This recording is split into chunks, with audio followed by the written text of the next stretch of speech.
I finally have an excuse to put boobs in the thumbnail. I'm surprised it took me this long to do that with my videos.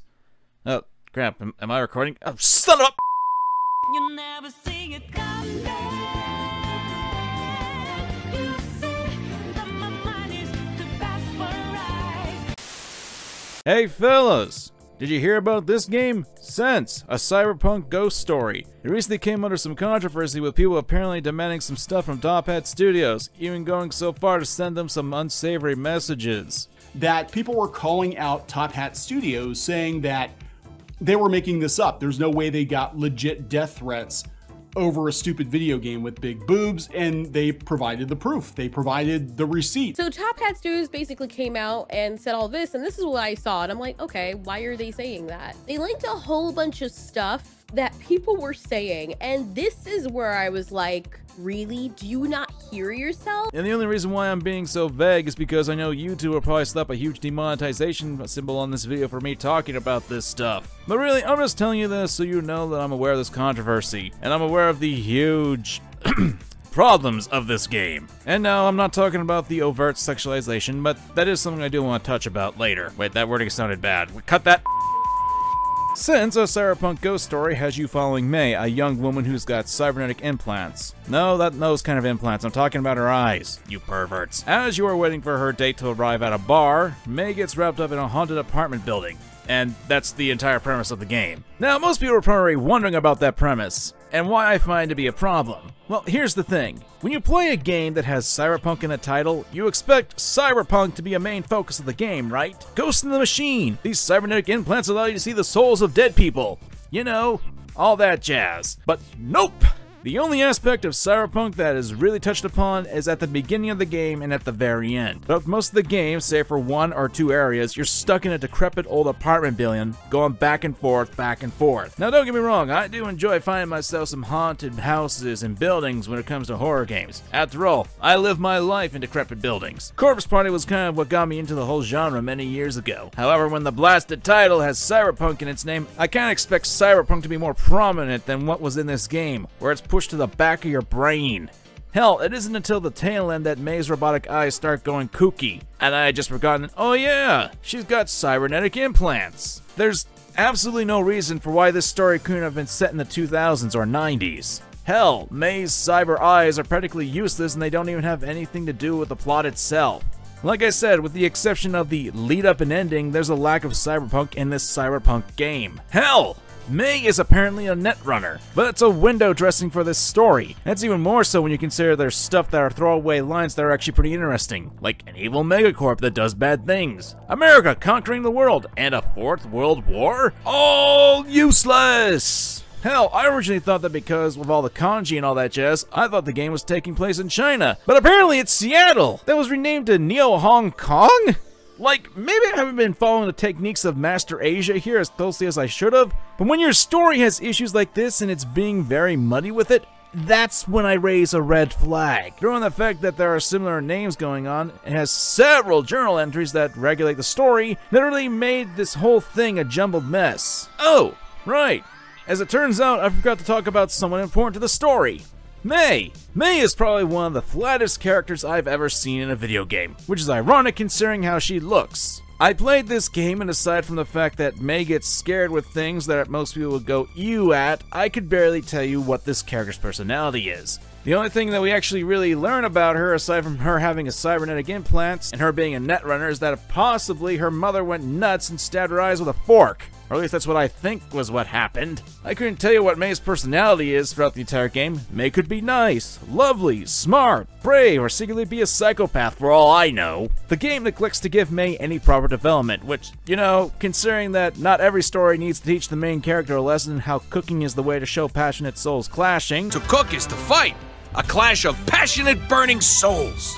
It's not a deal breaker for me, but I'd like there to be some sort of personality for me to latch onto. And no, double D's do not count as a personality. And what sucks is that there was a segment of her personality at the beginning of the game, what with her being nervous about meeting her date at the bar. But that disappears and we barely get anything to see why I should care if May lives or not. If you want evidence of that, I had to go back into the script because I'd forgotten to talk about the main character of the game. I'm partially joking, but getting back to my original script, like I have an issue with like how the story and the character is presented through the game. game, but what about the actual gameplay itself? Well, it's not so much a point-and-click game as it is a, I guess, adventure horror game? I mean, I wouldn't call it so much of an adventure, but I guess I must because that's what the game is calling itself. If I could say this, think of this as a 2.5D version of Silent Hill, only without the clear writing, and if Harry Mason was somehow turned to a woman. Oh wait, that actually happened.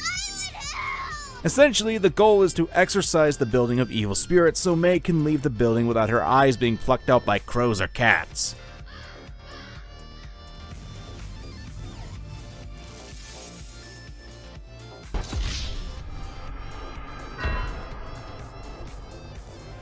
Yeah, I'm serious. You'll go around solving puzzles, collecting items, and have the occasional fight. Yeah, there's some semblance of combat, much like how I have some semblance of being consistent with my content, meaning that it's there, but it's really sad when you think about it for more than a few seconds. Since I'm already on combat, and this is the shallowest subject of the gameplay, I figure I might as well continue with this. There are some ghosts that you can actually fight in the game. It pretty much amounts to walk up to ghosts, smack them with wooden stick, run away before they hit you, and repeat the process.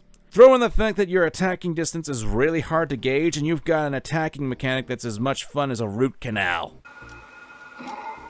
Yeah, I killed some monkey children.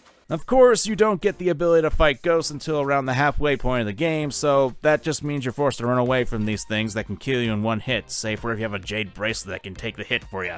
I know that's a small thing I threw into the last minute right there that I didn't really explain too much, but the game just did the same thing, so get the hell out of me. Luckily, there are a few of those running around the building you can pick up, but much like my boss at work, it's really annoying nonetheless. Especially when there are times that the game confused me, which, you know, nowadays is not a hard thing to do with my musty old brain. Hell, just hold up a shiny quarter and I guarantee you'll have me trying to kill Krusty the Clown in a few moments. But, even with my crusty old brain, at some points there were ghosts I was able to run past without taking damage, and other times, when I wasn't so lucky. The game lacks some actual direction for me to understand how and when I would take damage most of the time, save for the bigger ghosts. And no, I'm not talking about ghosts with big tits, although those do actually exist in this game.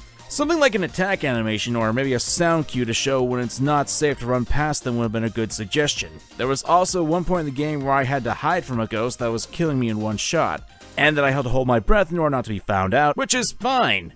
It does shake up the gameplay, but unfortunately that's pretty much the only time that happens. The same with a game of rock, paper, scissors against a small ghost girl. Like, I'm happy that the gameplay is varied a little bit, but I expect these mechanics to appear in the game at other times. But if combat is extremely shallow, and obviously not the focus, then the focus would be on the exploration and the puzzles, right? That's exactly what Silent Hill was known for. And if you're able to remember how Silent Hill worked, its combat was clunky as all hell too.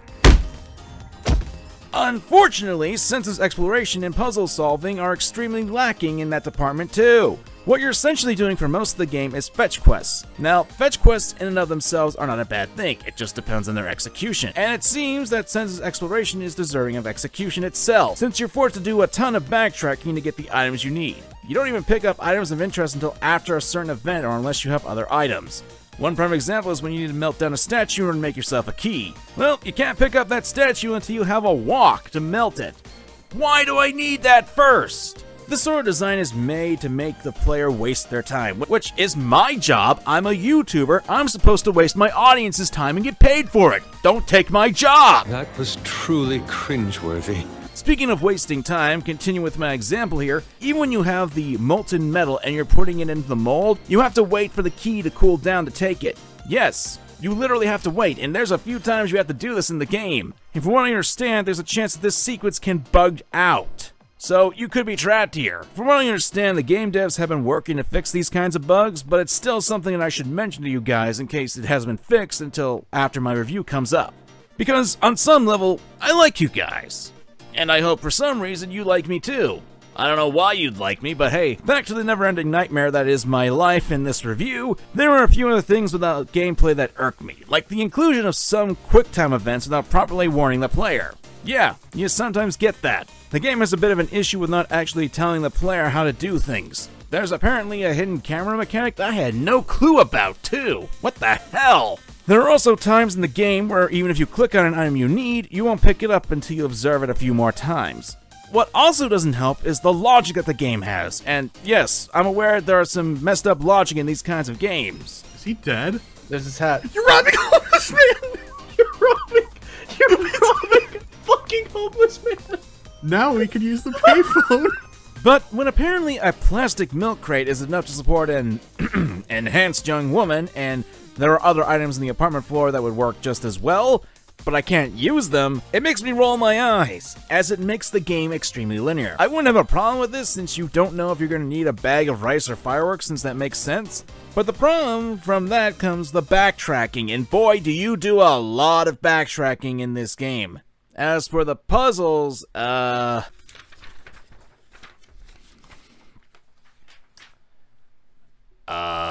they exist. Yeah, there's nothing really to write home about the puzzles. They're barely worth mentioning. Also, since we're talking about a horror game, let's talk about sound design, since that's actually a pretty necessary thing to talk about when it comes to horror games. The thing is about horror is that sometimes you really need the creepy atmosphere to build up to something. It can be subtle and slowly build up to get a payoff. And it's something that most people don't really take notice if a game is really good with that sort of thing. For this game, when a ghost is coming by, you can clearly hear it. There's a few times when the creepy music would play in the game, but nothing would happen.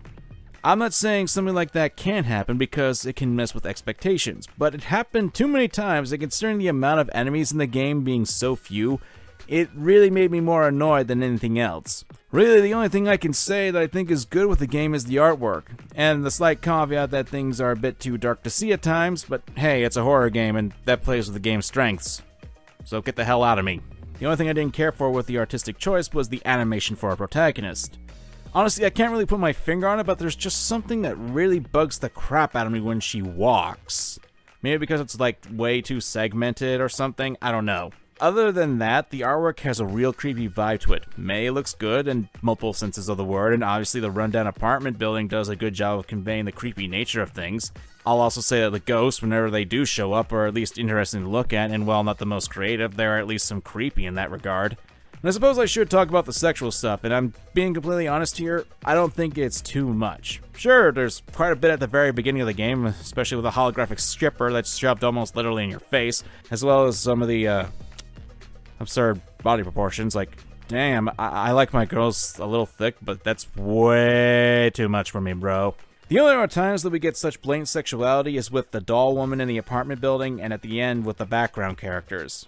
There's not really a point where May is actually being overtly sexualized, at least not to my understanding in the game. Unless you count, like, the unlockable costumes. Yeah, you can get the, you can get the bikini in your first run. Wow. But, much like the cyberpunk aesthetic, it doesn't really stay around. Of the few other female characters that aren't crazy cat ladies, there is some cleavage here and there and some really extreme body proportions, but only really appears at the tail end of the game. I personally don't have much of an issue with overly sexualized characters. I know some people don't like it, but that comes more or less from a personal taste. Some people don't like overly sexual characters. I think it's a case that's pushed a little too much, but not something that's so distracting, especially when we consider that it disappears for a majority of the game. Also throw in the fact that it's the least offending portion of this game, in my opinion. All in all, while Sense has some decent artwork, it has issues with its gameplay. And you can tell this because there was way more focus on how to put May into a bikini. I'm not against these kinds of games, but I prefer there to be some better gameplay so I at least have something else to deal with, especially when the character is just so flat. The frosting is great, but it doesn't matter if the cake beneath the frosting is stale. So, no, I wouldn't recommend the game. Not for the abundance of fan service, but because I don't think it's all that great of a game. I feel bad that developers got hate for this, and there's no excuse for that. But I have to be honest with my review here. If you can stand the backtracking and have a better understanding of the weird storytelling, then go right ahead. But what are your guys' thoughts? Let me know in the comments. I'm MangaKamen. Thanks for watching. Attention and file. March for miles to share our life with the stars above. We mean it duly because it's our duty to salute your beauty. Wow. Nobody gets another out of town. There's no denial. You leave us stifled with your radiant smile. Move to the beach. You better put on your goggles, cause we're gonna bring the heat. Cruise with me, there's lots to see.